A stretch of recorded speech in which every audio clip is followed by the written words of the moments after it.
Bab 19, Hati yang tak lagi sama. Udara pagi itu terasa ganjil. Matahari bersinar malu-malu di balik awan kelabu, seolah ragu untuk menatap dunia.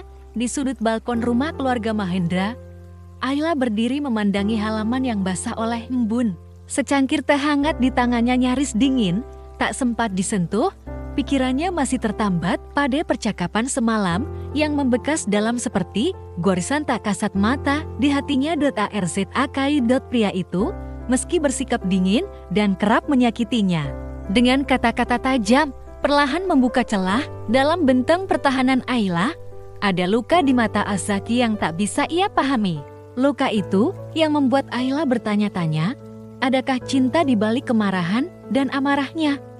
Langkah pelan terdengar dari balik pintu kaca. Azaki muncul, mengenakan kemeja putih dengan lengan tergulung hingga siku. Matanya masih sembab, meski ia berusaha terlihat tegar. "Kau belum sarapan?" ucapnya pendek. Ayla menoleh pelan, belum lapar. Azaki menatapnya sejenak. "Kau tidak bisa terus menghindar." "Ayla, aku tidak menghindar. Aku hanya butuh ruang untuk bernapas." Ruang di rumah ini, bahkan udara pun terasa sesak karena kehadiranmu. Ucapan itu menusuk, tapi Ayla sudah terlalu kebal. Ia tak menunjukkan reaksi, ia hanya menatap mata Azaki dalam-dalam. "Kalau begitu, kenapa kau tak mengusirku sejak awal?" Azaki terdiam. Lalu, ia mendekat dan mengambil cangkir dari tangan Ayla. Jari-jarinya sempat menyentuh kulit Ayla, membuat keduanya tersentak dalam diam. "Karena meskipun aku membencimu, aku juga tak bisa membiarkanmu pergi," bisiknya. Ayla terhenyak. Kata-kata itu seperti badai kecil yang mengguncang hatinya. Azaki berjalan pergi tanpa menoleh, meninggalkan Ayla dengan ribuan tanya yang menyesaki benaknya. Di sudut lain kota, Raihan duduk di dalam mobilnya, menatap gedung Mahendra Group dengan pandangan tajam. Ia bukan lagi Raihan yang penuh senyum. Seperti dulu, ada dendam yang menyala di matanya. "Waktunya mulai," gumamnya sambil menyalakan mesin mobil. Tujuannya hari ini jelas, ia ingin mengungkap sesuatu yang selama ini tersembunyi. Ayla perlu tahu siapa sebenarnya Azaki dan kenapa keluarga Mahendra begitu tertarik mengambil alih perusahaan ayahnya. Hari itu, Ayla datang ke kantor Mahendra Group. Ia ingin mencoba berdiri di atas kakinya sendiri, membantu dalam proyek sosial perusahaan. Tapi lebih dari itu, ia ingin keluar dari bayang-bayang Azaki. Ia ingin diakui bukan hanya sebagai istri kontrak, tapi sebagai pribadi yang bisa berguna. Namun, ketika ia keluar dari lift, ia bertemu dengan seseorang yang tak pernah ia harapkan. "Ayla." Suara itu membuatnya Ia berdiri di lorong kantor dengan setelan rapi. Senyumnya masih sama, tapi kini ada luka yang membayang di matanya. "Apa yang kau lakukan di sini?" tanya Ayla dengan nada panik. "Bekerja.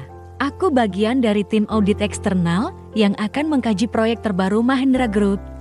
"Aku tak tahu kau di sini." Ayla menarik napas. Dunia ini sempit dan semesta seolah terus mempertemukan mereka. "Kita tidak bisa terus seperti ini, Raihan. Kau harus menjauh." "Aku akan menjauh." "Ayla, tapi kau harus tahu sesuatu dulu tentang Mahendra Group, tentang kenapa ayahmu dulu jatuh bangkrut secara tiba-tiba. Aku punya dokumen yang bisa menjelaskan semuanya." Mata Ayla membelalak. "Apa maksudmu?" "Aku tak bisa jelaskan di sini. Tapi jika kau masih ingin tahu kebenaran, temui aku malam ini. Aku akan tunggu di kafe tempat biasa. Kau ingat, kan?" Ayla hanya mengangguk pelan. Ia tidak tahu apa yang lebih menyakitkan, kenyataan yang selama ini tersembunyi atau rasa bersalah karena kembali terlibat dengan Raihan. Malam itu, Ayla duduk di kamarnya dengan tangan gemetar. Di satu sisi, ia ingin tahu kebenaran. Tapi di sisi lain, ia merasa bersalah karena diam-diam bertemu Raihan lagi. Ketika ia hendak keluar dari kamar, suara Azaki menghentikannya.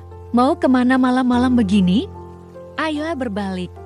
"Hanya ingin cari udara segar." Azaki melangkah mendekat.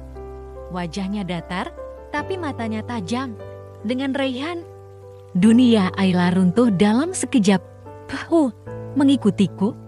Aku melindungimu atau setidaknya mencoba? Tapi jika kau lebih suka dihancurkan 2 kali oleh lelaki yang sama, maka silakan pergi. Ayla mendongak. Kau tidak tahu apa-apa tentang masa lalu kami? Begitu juga kau. Ayla, kau tak tahu apa-apa tentang siapa Raihan sebenarnya? Ketegangan itu menggantung seperti kabut, tak ada yang bicara, tak ada yang menang, hanya 2 hati yang saling menyimpan luka dan rahasia yang perlahan akan mengubah segalanya. Di kafe tua itu, Raihan duduk sendiri dengan map coklat di atas meja. Ia menatap jam berkali-kali, berharap Ayla datang. Namun malam terus berjalan, dan Ayla tak pernah muncul. Ia membuka map itu, menatap berkas-berkas dengan tatapan berat. Maaf, Ayla, tapi kau harus tahu, cepat atau lambat. Dan dengan itu, Raihan pergi, membawa kebenaran yang tak sempat disampaikan sementara badai yang lebih besar sedang mengintai dari balik layar.